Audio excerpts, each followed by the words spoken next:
Commander Jake Morrison stood on the bridge of the USS Defiance, watching the stars through the main view screen. The ship had been patrolling the outer edges of human space for 3 months now. It was quiet work, mostly checking on mining stations and keeping watch for pirates. Jake liked the peace, but sometimes he wondered if they would ever find anything truly interesting out here. Defiance was not the biggest ship in the human fleet, but it was fast and well armed. Jake had commanded her for 2 years, and his crew knew their jobs well. They were good people, all of them volunteers who wanted to explore the unknown parts of space. Lisa Grant sat at the communications station, her headset on as she listened to the usual radio chatter from nearby stations. She was young but sharp, with an ear for picking up the smallest signals in the vast emptiness of space. Jake trusted her completely when it came to anything involving ship communications. "Commander," Lisa said suddenly, pulling off her headset, "I'm getting something strange on the deep space channels." Jake walked over to her station. "What kind of strange?" "It's weak, really weak, but it's not natural background noise. There's a pattern to it." Lisa's fingers moved quickly over her controls, adjusting frequencies and boosting the signal strength. "It's definitely artificial, but it's not human." The bridge went quiet. Everyone knew what that meant. In 300 years of space travel, humans had found empty planets, dead civilizations, and lots of rocks. But they had never found another living intelligent species. "Are you sure?" Jake asked. "Positive, sir. The signal structure is completely different from anything in our databases." And Commander ... double quotes. Lisa paused, her face pale. "I think it's a distress call." Jake felt his heart rate increase. This was the moment every deep space explorer dreamed of and feared. First contact with an alien species, and it was happening during a crisis. "Get Dr. Turner up here immediately," Jake ordered. Dr. Alex Turner was the ship's expert on languages, both human and theoretical alien ones. He had spent years studying how different species might communicate, even though no one had ever found any to test his theories on. He was a thin, quiet man who got excited about the strangest things. Within minutes, Dr. Turner rushed onto the bridge, his hair messy and his clothes wrinkled. He had clearly been sleeping when the call came. "Lisa says you have an alien signal?" he asked, already moving toward the communications station. "That's what we think," Jake replied. "Can you make any sense of it?" Dr. Turner put on a headset and listened carefully. His eyes widened as he heard the signal. "This is incredible. The mathematical structure is completely foreign, but there are patterns here. Universal concepts. Look at this." He connected his tablet to the communication system and began running the signal through various translation programs. Numbers appeared on the screen, followed by star charts and what looked like chemical formulas. "They're using mathematics as a common language," Dr. Turner explained excitedly. "Basic physics, chemistry, astronomical data. It's exactly what we theorized an alien species might do to communicate with someone who doesn't know their language." "But what are they saying?" Jake asked. Dr. Turner worked for another hour, his fingers flying over his tablet as he tried different approaches to decode the message. The rest of the bridge crew watched nervously, knowing they might be witnessing the most important moment in human history. Finally, Dr. Turner looked up, his face grave. "Commander, this is definitely a distress call. They're asking for help. The species calls themselves the Kethara Coalition. They're under attack by something they call the Devourers." Jake felt a chill run down his spine. What kind of attack? According to this, the Devourers are machines, ancient ones. They consume entire planets to build more of themselves. The Kethara have been fighting them for over 2 years, but they're losing, badly. Dr. Turner continued translating, his voice getting quieter as he read more of the message. "They've lost billions of people. Multiple planets have been completely destroyed. They're down to their last stronghold, and it won't last much longer." The bridge was silent as everyone absorbed this information. An entire civilization was dying, and they had reached out across the stars, hoping someone would hear their call for help. "There's more," Dr. Turner said. "The signal is coming from someone called Captain Zethka. She's commanding what's left of their defense fleet. The message says they've tried everything they know how to do. Their most advanced weapons don't work against these machines. They're asking any species that receives this message to help them." Lisa enhanced the signal one more time, and they could hear something that didn't need translation. It was the sound of explosions and weapon fire in the background of the transmission. The Kethara were fighting for their lives, even as they sent out their desperate plea. "How far away are they?" Jake asked. Dr. Turner checked the star charts.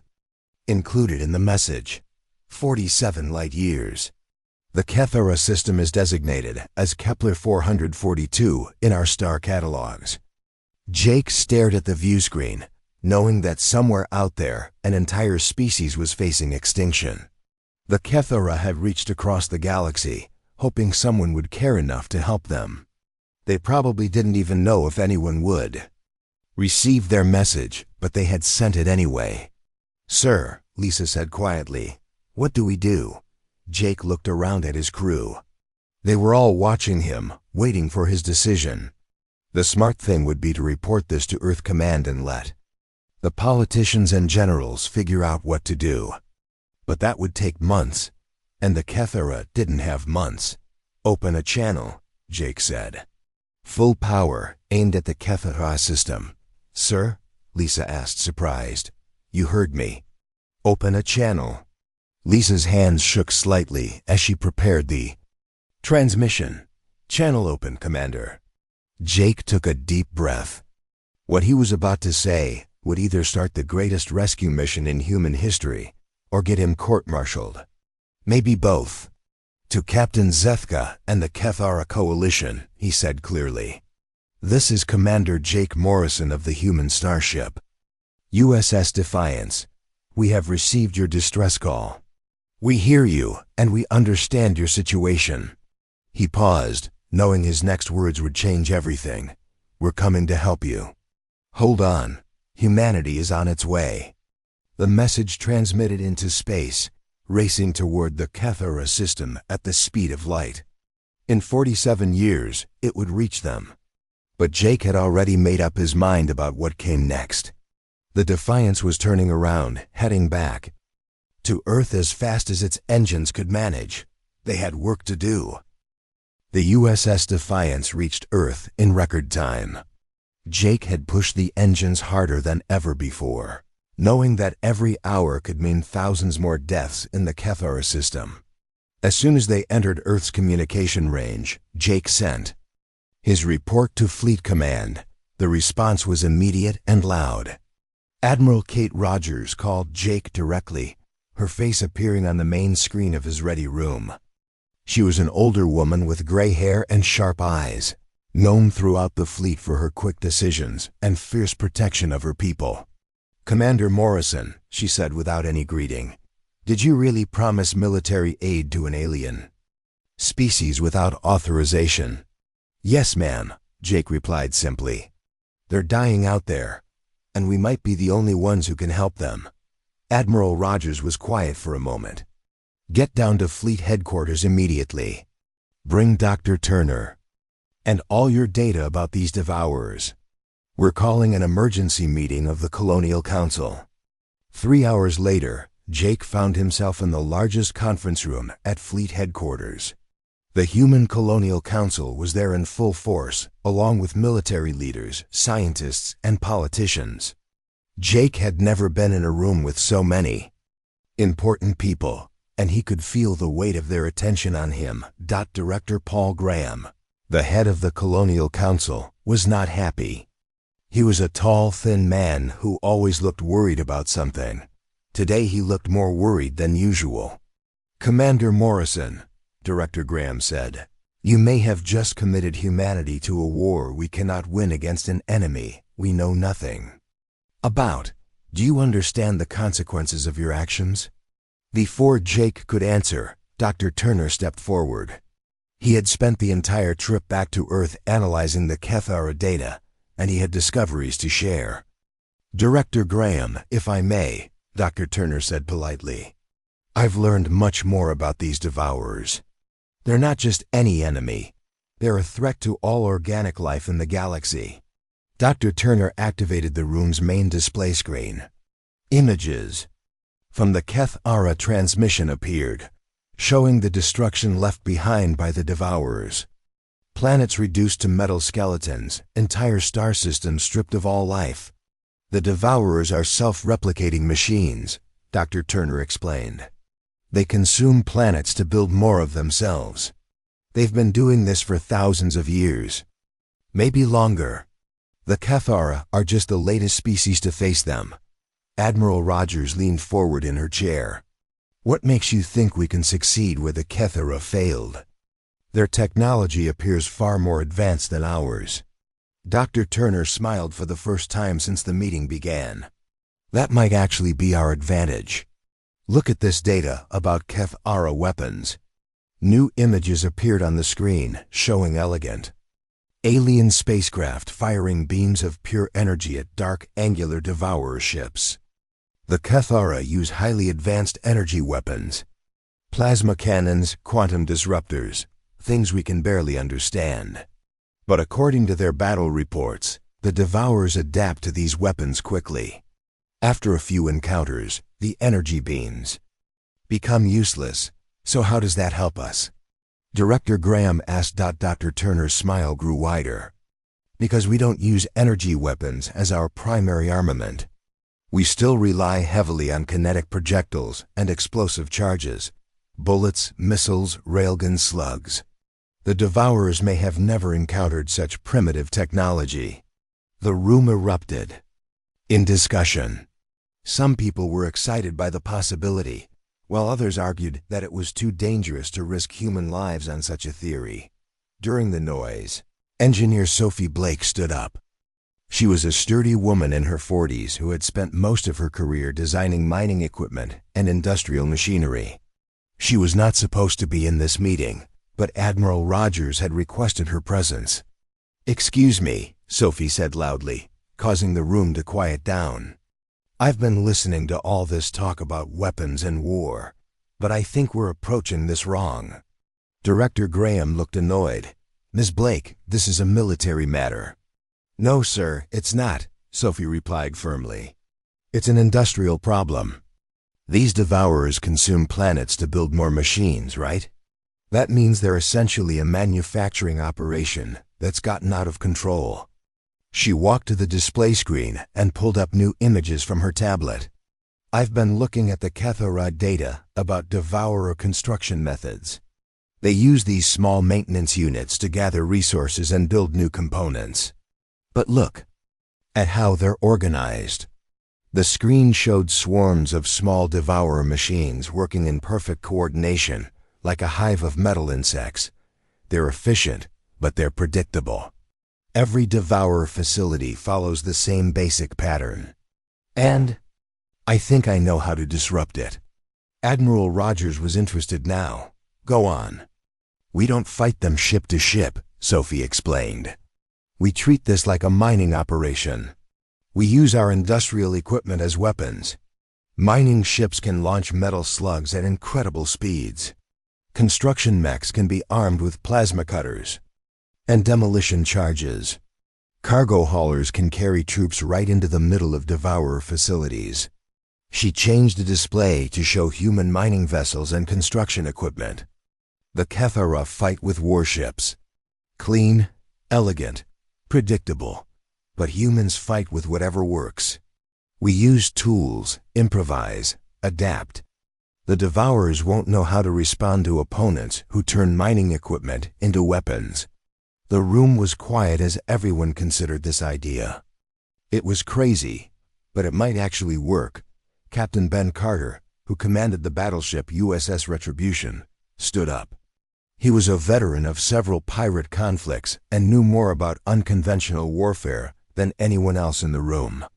"I like it," he said simply. "We gather every ship we can.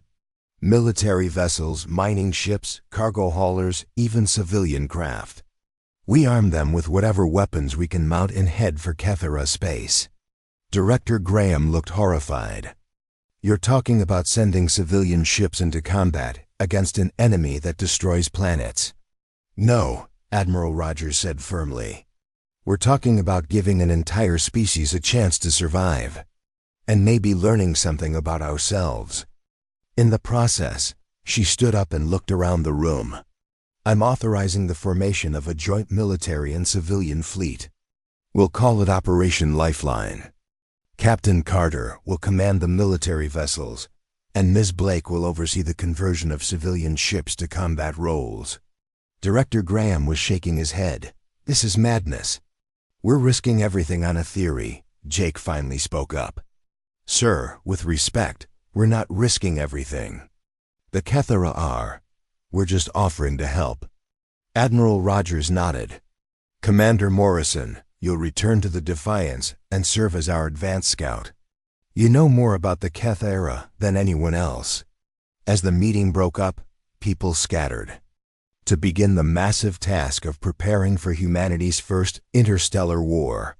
Ships would need to be modified, weapons installed, and crews trained for combat in deep space. Jake walked out of the headquarters building and looked up at the stars. Somewhere out there, Captain Zethka and her people were still fighting for their lives. They had no idea that help was coming, or that an entire planet was mobilizing to answer their call. The next few weeks would be chaos, as humanity prepared for the impossible. But Jake felt something he hadn't experienced since receiving that first distress signal. He felt hope. They were really going to do this. Humanity was going to war to save strangers they had never met, using weapons that shouldn't work against an enemy they didn't understand.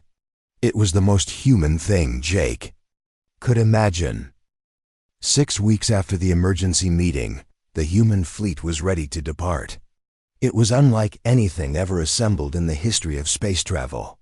The USS Retribution led the formation, its weapon systems upgraded with the latest human technology. But behind the mighty battleship came dozens of ships that had never been designed for war. Mining vessels from the asteroid belt carried railguns that could fire metal slugs at incredible speeds.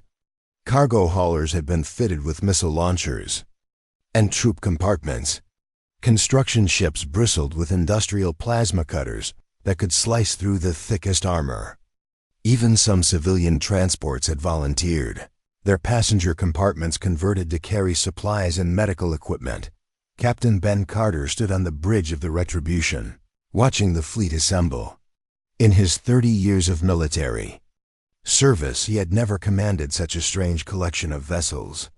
But he had to admit, Sophie Blake's plan was brilliant in its simplicity. All ships report ready for departure, announced Lieutenant Commander Lisa Grant, who had transferred from the Defiance to serve as the fleet's communications officer. Very good, Captain Carter replied. Signal the fleet. We jump in 5 minutes. The human fleet engaged their faster-than-light drives simultaneously, disappearing from Earth's solar system in brilliant flashes of light. Their destination was 47 light-years away, where an alien species was fighting for its survival.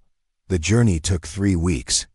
During that time, the crews trained constantly, preparing for a type of warfare no human had ever experienced. The military personnel taught the civilian volunteers how to operate weapon systems, while the civilians showed the soldiers how to use industrial equipment in creative ways. Dr. Alex Turner spent most of the trip working with the communications teams, preparing for first contact with the Kethera.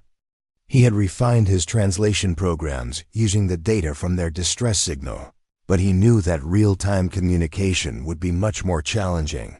When the fleet finally arrived at the Kethera system, what they found was worse than anyone had imagined. 2 of the system's 6 planets were completely gone, replaced by massive metallic structures that pulsed with dark energy.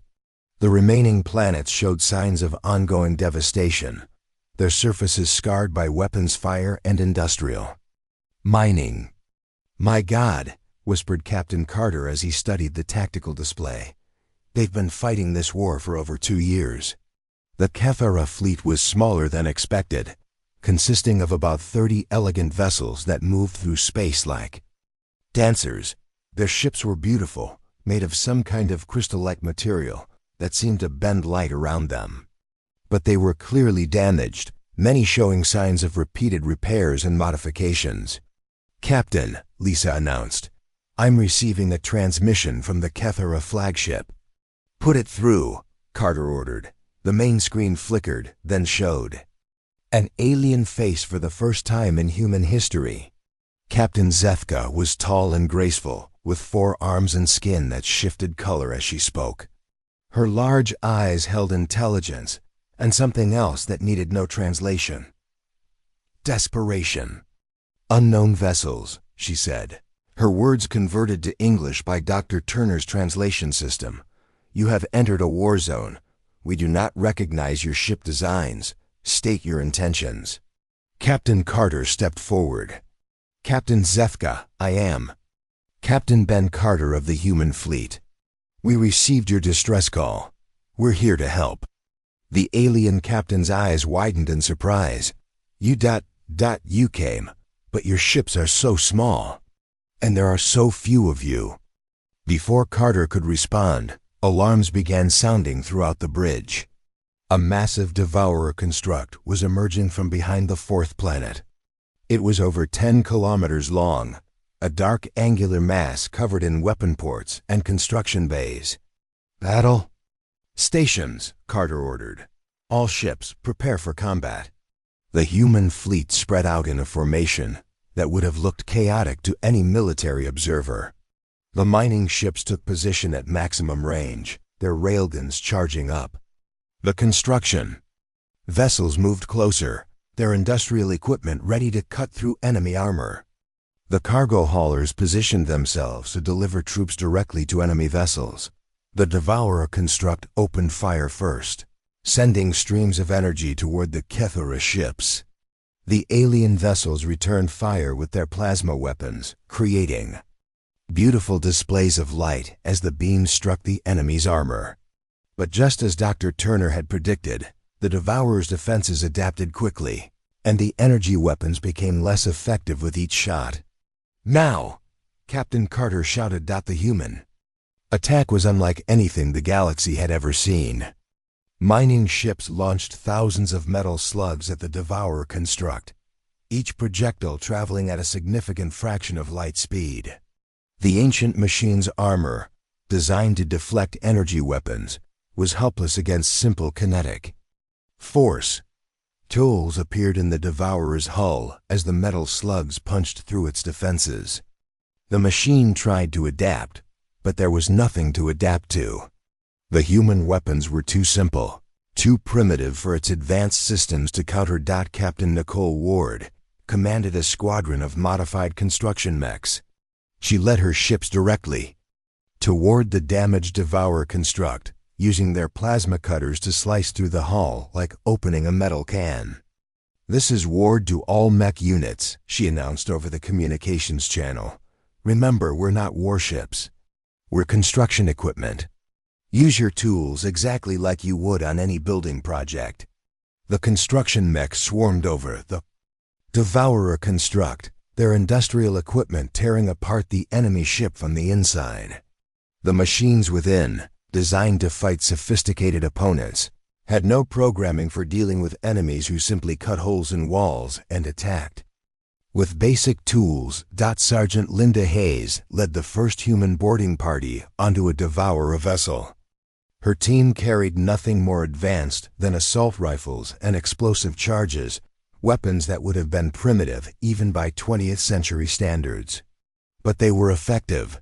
The devourer drones inside the ship were programmed to counter advanced infiltration techniques. They had defenses against energy weapons, sophisticated hacking attempts, and complex tactical maneuvers. They had no defense against humans who kicked down doors and shot everything that moved. "This is Hayes," she reported over her radio.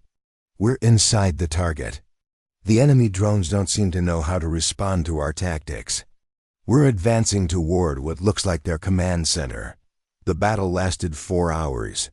When it was over, the massive Devourer construct was nothing but floating debris. The human fleet had suffered some damage, but no ships were lost.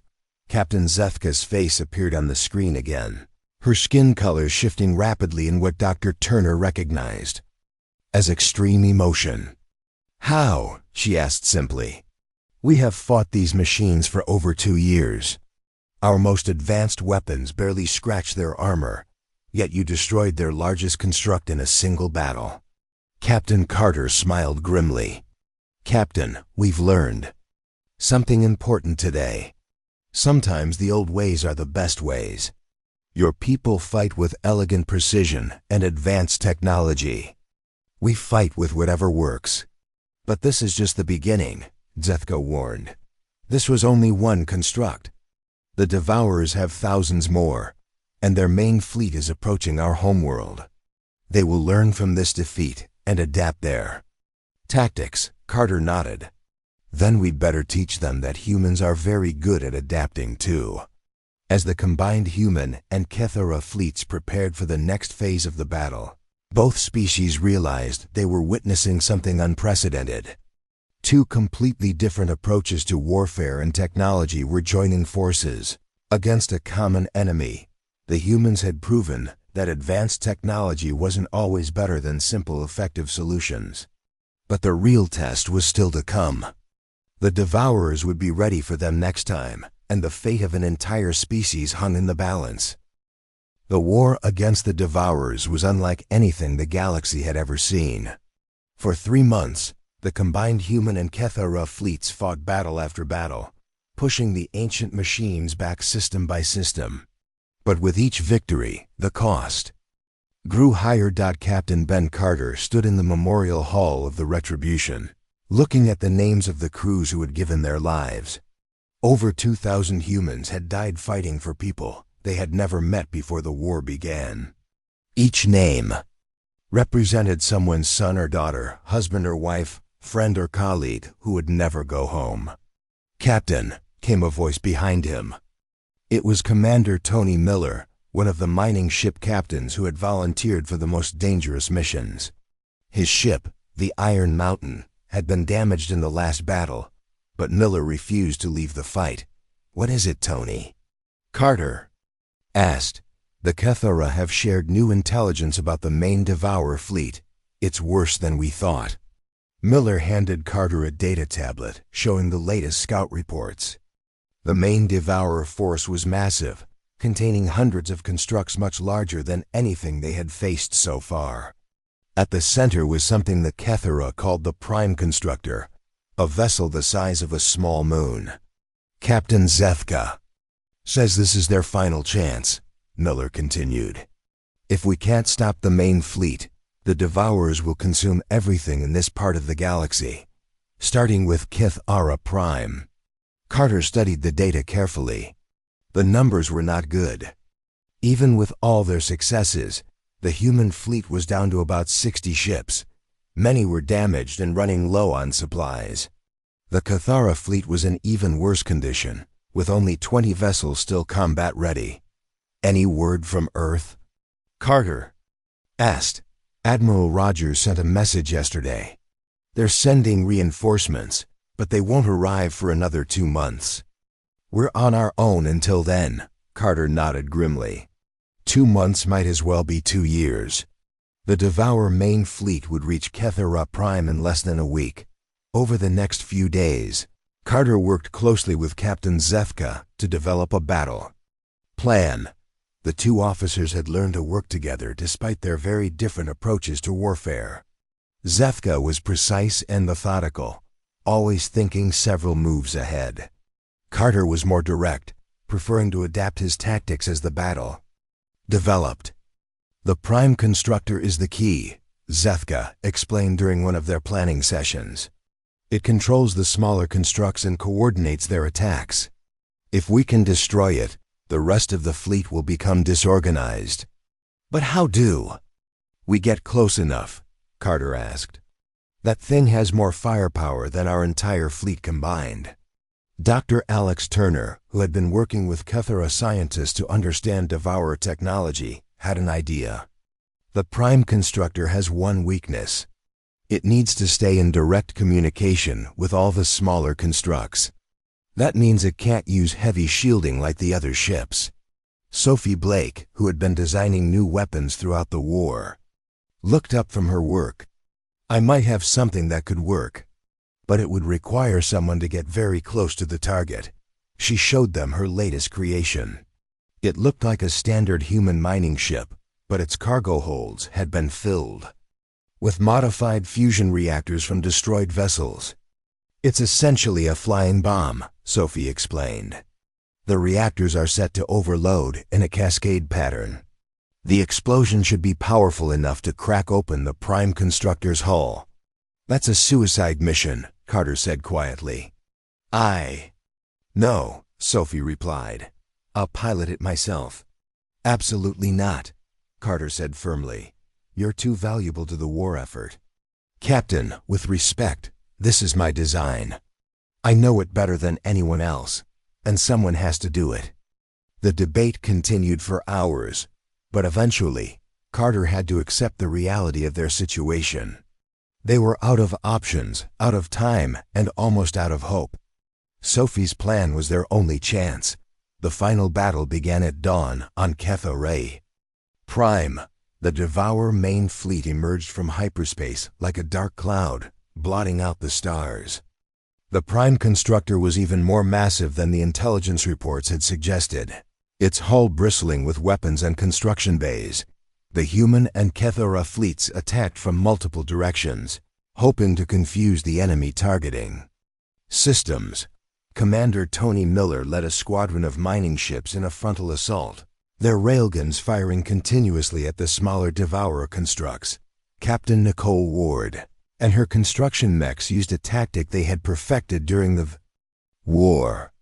Instead of engaging the enemy ships directly, they focused on the support vessels that supplied the larger constructs with raw materials. By cutting off the Devourer's supply lines, they could limit the enemy's ability to repair damage and build new weapons. The battle was chaos. Ships from both sides exploded in brilliant flashes of light. The space around Kethera Prime became filled with debris and the trails of missiles. But slowly, the human tactics began to work. The Devourers were adapting to their weapons, but not fast enough. Dr. Turner made a crucial discovery during the fighting. Captain, he announced over the communications channel, I've been monitoring Devourer communications. They're having trouble coordinating their attacks. Our unpredictable tactics are overwhelming their decision-making systems. This was the key insight that changed everything. The Devourers were incredibly advanced, but they were also logical and predictable. Every decision they made followed clear patterns based on past data. Humans, with their chaotic approach to warfare and willingness to try anything, represented something the ancient machines couldn't understand. Captain Carter seized on this advantage. All ships, ignore your previous orders. I want you to be as unpredictable as possible. Change tactics every few minutes. Do things that don't make sense. Confuse them. What followed was the strangest battle in galactic history. Human ships began using construction equipment to build defensive barriers in the middle of space battles. Mining vessels started ramming enemy ships instead of shooting at them. Cargo haulers deployed their loads as improvised missiles. The Devourers' adaptive systems couldn't keep up. Every time they developed a counter to one human tactic, the humans would switch to something completely different. In the middle of this chaos, Sophie Blake piloted her modified mining ship toward the Prime Constructor. The massive enemy vessel was so focused on the battle around it that it didn't notice one small ship approaching from below. This is Blake to all ships, she announced over the radio. It's been an honor serving with you all. Take care of each other. Sophie guided her ship directly into the Prime Constructor's lower hull. The fusion reactors overloaded exactly as she had designed them to, creating a chain reaction that tore through the enemy vessel's core. The explosion was visible from the surface of Kethara Prime. The Prime constructor broke apart slowly, its massive bulk twisting and buckling as internal explosions rippled through its structure. When it was over, nothing remained but scattered debris.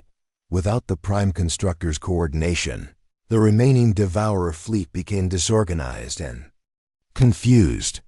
The smaller constructs began attacking each other, their targeting systems unable to distinguish between friend and foe. Within hours, the ancient enemy that had terrorized the galaxy was in full retreat. Captain Carter watched the enemy fleet disappear into hyperspace, heading back toward the galactic rim.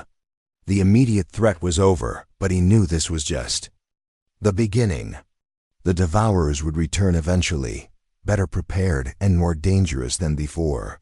But for now, two species that had never met before were celebrating together. Human and Kethara crews worked side by side to rescue survivors and repair damaged ships. The barrier between them had broken down completely during the fighting. "Captain Carter," Zethka said as her image appeared on his screen, "my people owe you a debt we can never repay. You came to our aid when we had given up hope." "Captain," Carter replied, "we learned as much from you as you did from us. Maybe that's what the galaxy needs more of. Different species working together, combining their strengths." As the combined fleets began the long process of rebuilding, both humans and Kethara realized they had witnessed something special. They had proven that cooperation between different species was not only possible, but powerful beyond imagination. 1 year after the Great Battle, Jake Morrison walked through the corridors of Harmony Station, the first joint human and Kethara facility ever built. The station orbited Kethara Prime, serving as both a symbol of friendship and a defensive outpost against future threats. Jake had been promoted to admiral after the war, but he still preferred to walk among the crews rather than sit behind a desk. Today, he was making his weekly inspection of the station, checking on the incredible progress being made. In the engineering section, he found Sophie Blake's replacement, engineer Danny Ross, working alongside a Kethara technician named Veltar. They were combining human industrial equipment with Kethara energy technology to create new types of defensive weapons. "How's the project coming along?" Jake asked. Danny looked up from the strange device they were building. "Better than expected, Admiral. Veltar's people understand energy manipulation in ways we never imagined, but they're fascinated by our mechanical approaches." Veltar spoke in his melodic voice, the translation device converting his words to English. "Your species thinks in ways that seem impossible to us, Admiral Morrison. Yesterday, Danny suggested using a mining drill as a missile guidance system. It should not work, but it does." Jake smiled. This was happening all over the station. Humans and Kethara were learning from each other, creating technologies that neither species could have developed alone. The war against the Devourers had shown both races that cooperation was stronger than competition. In the medical bay, Dr. Sarah Kim was working with Kethara healers to understand each other's biology. The two species were very different physically, but they shared the same basic needs for food, water, and safety. More importantly, they both valued life and wanted to protect their families. "Any new developments?" Jake asked Dr. Kim. "Actually, yes," she replied excitedly. "The Kethara have a natural resistance to radiation that could help protect our crews during long space voyages, and our medical techniques for treating trauma are helping them save lives during reconstructive surgery." Jake nodded approvingly. The medical cooperation was especially important because both species had lost so many people during the war. Every life they could save now was precious. In the communication center, Dr. Alex Turner was working with a team of Kethara linguists to improve the translation systems. What had started as an emergency project to decode a distress call had become a sophisticated program that allowed real-time conversation between the two species. "Admiral," Dr. Turner said when he saw Jake, "I wanted to show you something interesting." We've been analyzing Devourer communication patterns from the Pruku battle recordings. Turner brought up a display showing the enemy transmissions captured during the final battle. The Devourers were trying to understand our tactics right up until the end. Look at these data streams. They kept attempting to find patterns in our behavior, but they couldn't adapt fast enough. What does that tell us? Jake asked. It means our greatest advantage isn't our weapons or our technology. It's our ability to think in ways that logical minds can't predict. The Devourers will return someday, probably with new adaptations. But as long as we keep being creative and unpredictable, we'll have a chance against them. Jake left the communication center and headed for the observation deck, his favorite place on the station. The large windows provided a perfect view of Kethera Prime below, its surface now showing signs of recovery from the war damage. Captain Zethka was already there, looking out at her homeworld. She had become Jake's closest friend during the reconstruction efforts, and they often met here to discuss the future. "Good morning, Zethka," Jake said as he joined her at the window. "Good morning, Jake," she replied. The informal use of names had taken months to develop, but it showed how much trust had grown between them. "Any word from the outer scouts?" Jake asked. Choka's skin colors shifted to show concern. "They report increased Devourer activity near the Galactic Rim. The machines are rebuilding, just as we expected, but they're also changing their tactics." "In what way?" "They're moving more slowly now, studying each system before attacking. They're learning from their defeat here." Jake nodded. This was not unexpected, but it was still worrying. The next time the Devourers returned, they would be better prepared for human unpredictability. "There's something else," Zethka continued. "We've received responses to the messages we sent to other star systems. 3 more species have reported Devourer attacks. They're asking for help." Jake felt a familiar weight settling on his shoulders. The war was not over. It might never be over. But now they had allies and knowledge they didn't have before. "What do you think?" he asked Zethka. "I think we have a responsibility to help them, just as you helped us. But I also think we need to be smarter about it. We can't save everyone by rushing into battle." Over the following weeks, Jake and Zethka worked together to develop a new strategy. Instead of sending military fleets to every threatened system, they would share knowledge and technology. They would teach other species how to fight the Devourers, using human-style tactics combined with their own unique abilities. The plan was ambitious. Teams of human and Kethera advisors would travel to distant star systems, helping local species prepare for Devourer attacks.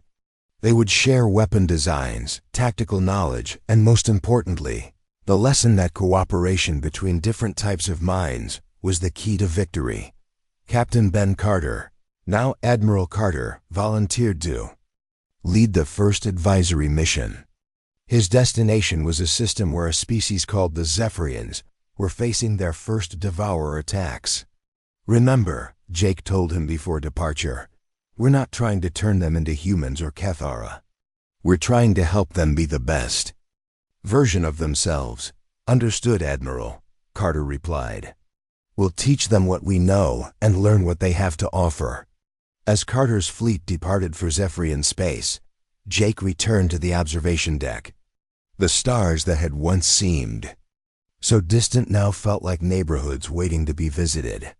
Humanity had found its place in the galaxy not as conquerors, but as helpers and teachers. Zethka joined him, bringing news from the latest council meeting. "The reconstruction of our industrial facilities is ahead of schedule. Within 2 years, we'll be able to build ships that combine the best of both our technologies." "And the cultural exchange programs?" Jake asked. "Even better than expected. We have 50 young Kethara studying at human universities and 30 human students learning at our academies. They're already coming up with ideas that neither of our species considered before." Jake watched a group of children playing in the station's garden area. Some were human, some were Kethara, and they were all laughing together as they chased each other around the trees. These children would grow up thinking of cooperation between species as normal, not miraculous. You know, Jake said thoughtfully, when we first received your distress call, I never imagined it would lead to all this. Zefka's skin patterns shifted to show warm colors that Jake had learned meant happiness and hope. Neither did I. We called for help expecting weapons or technology.